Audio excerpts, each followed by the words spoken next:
What's up, y'all? It's me, Majority, out here today to make a video about what you may ask. Well, what time is it? I don't even know, but if you want, you can check your browser. But does it matter? Does it matter what time it is? Not if you think like I do, and that's because I think that there is no time like the present. You've probably heard this saying before, but I think it's important to think about every so often, is optimizing your time, making the most of it, and treating now like the best opportunity to seize whatever it is your heart desires. Why is that important? One thing that I do, and this is probably common to people, is I think back to moments in time that, for lack of a better term, I'll say I regret. I regret not elbowing my bully in the face when I was in high school. I regret not being more informed about budgeting and debt when it came to college and even my first car. I regret not being more extroverted and open and just talking to people regardless of whatever they said, and even putting stock in a lot of people's opinions over my own. Do I truly regret these things? No, because I've learned who I am today because I went through these experiences. And while I think there's value in going back and role-playing, what would I have done differently? I think it's a waste of time to wish you had done differently, to wish that the things that had occurred had transpired differently. And the reason that I think that's wasteful is because there is no changing it. The past is the past. And while you can take it into consideration, you shouldn't bemoan what is already done. The best you can do is what you can with the cards you are dealt currently. You all have a deck. You all have a hand or two, and you can do something with that hand. Your hand today is not your hand yesterday.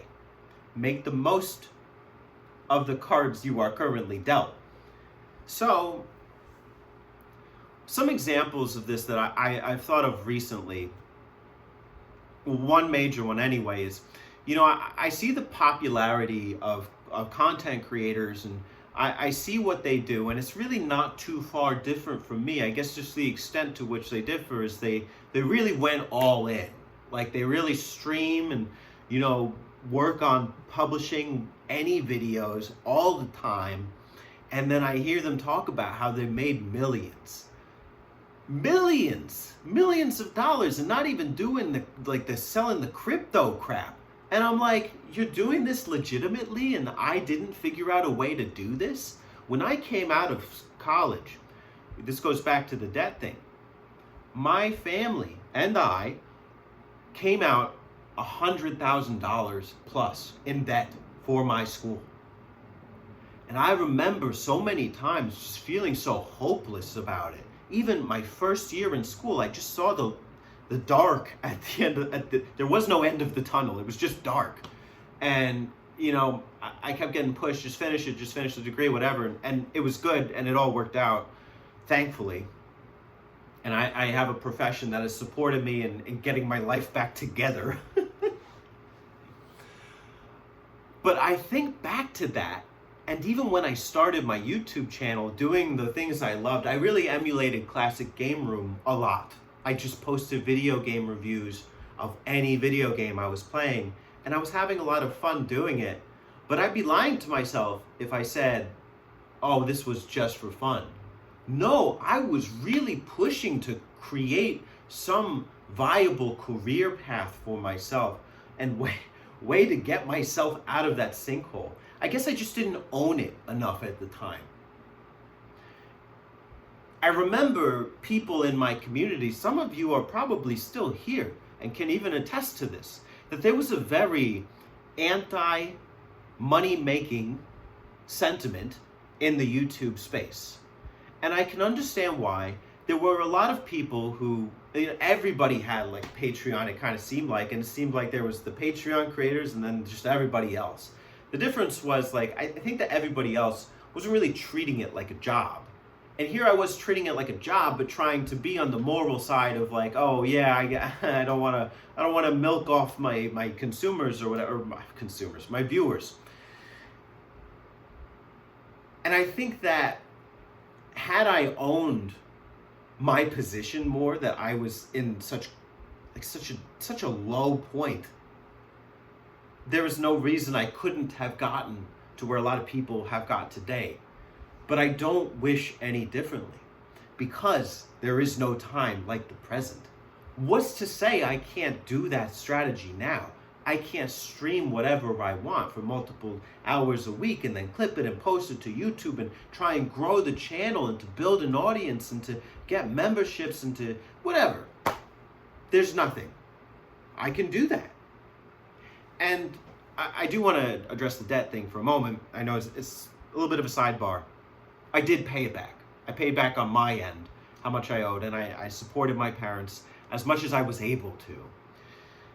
And, I would love to be able to pay them more someday, because those are your parents, and it really hurts to see them struggling on your behalf. And so I have a much stronger conviction now about owning your perspective and also treating the time you have now with that same conviction. Don't regret it. It's spilt milk, just pour yourself another glass. And I think this is applicable to so many things. It's not just YouTube. It's also to your profession. It's to your academics. It's to your athletics. It's to your relational abilities. I wanted to bulk up and to get bigger, and I would say that I have. I've been working hard this past year on my diet and eating good stuff and cutting out a lot of the crap, especially alcohol. I've really, even when I go out and grab a drink or several with some of the guys or, staff or whatever, I have a great pace. And I understand my vision of myself that I want to have, and I know how destructive it is. And that actually comes back to kind of the environment that you have. I think it's easy to blame your environment. It would be easy to blame the people who I kind of grouped with back in the day for me not pursuing, YouTube as a career. And I think that would be a mistake, and it would be mostly wrong, because really I wasn't strong enough in terms of my mental fortitude and conviction in order to make that happen. And of course I don't regret any of this, because look at all the relationships I've built over the years, and just my ability to even be myself and transparent in this medium. I've learned so much with the things that I put out there. I kind of just, I think I wish I was more open with my situation back then. I was very nervous, very fearful of like consequences of I don't know, speaking your mind, I guess. Now I don't really care as much. So, I don't know. I guess what I want to say is, if you have a dream, you got to chase it, man. And it's not to say you'll regret it if you don't, but it's more that, if you have the tools, then use them. Use them to make your vision of yourself and for yourself that you desire. The sky's the limit, so reach for it. Thanks for watching.